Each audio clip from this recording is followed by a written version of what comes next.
প্রিয় দর্শক, আপনারা দেখতে পাচ্ছেন যে দীর্ঘ 7 বছর পরে কিন্তু বেগম খালেদা জিয়ার সাথে অ্যাক্টিং চেয়ারম্যান জনাব তারেক রহমানের দেখা হওয়ার কথা রয়েছে। উনি আজকে এয়ার অ্যাম্বুলেন্সে করে দেশের বাইরে যাচ্ছেন বলে আমরা জানতে পেরেছি, যেটা রাত 10টায় ওনার ফ্লাইট রয়েছে। আজকে রাত 8টায় কিন্তু উনি ঢাকার যে বাসা, সেই বাসা থেকে তিনি রওনা দিবেন এবং সেই রওনা দেওয়ার নিউজ কভার করার জন্য কিন্তু অসংখ্য সংবাদকর্মী এখানে দাঁড়িয়ে আছে।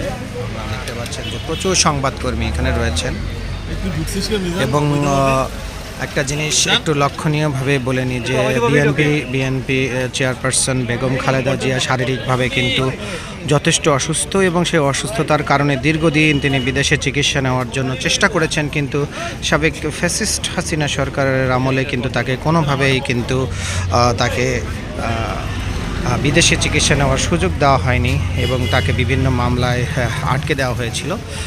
এবার প্রথম কিন্তু এই যে বাংলাদেশ ছাত্র জনতার যে গণ অভ্যুত্থান হয়েছে, সেই গণ অভ্যুত্থানের পরে কিন্তু বেগম খালেদা জিয়ার মামলাগুলো আস্তে আস্তে ক্লোজ হতে থাকে এবং তার বিদেশে যাওয়ার যে দ্বার সেটি উন্মোচিত হতে থাকে। অবশেষে তার শারীরিক নানান জটিলতা, সেই জটিলতাগুলো কেটে তাকে কিন্তু বিদেশে চিকিৎসা নেওয়ার যে সুযোগ, সেই সুযোগ কিন্তু অবশেষে উন্মোচিত হয়েছে এবং অনেক ধরনের যে ঝামেলা ছিল সব কিছু কিন্তু অবশেষে মিট আপ শেষে কিন্তু তিনি আজকে লন্ডনের উদ্দেশ্যে রাত 10টায় ফ্লাই করবেন। ওনার বাসার সামনে কিন্তু এখন গণমাধ্যম কর্মীদের ভিড় বেশি, যেহেতু উনি রাত 8টায় বের হবেন। ওনার যারা নেতাকর্মী তারা হয়তো আর একটু পরে এসে এখানে ভিড় করবেন বলে আমরা জানতে পেরেছি।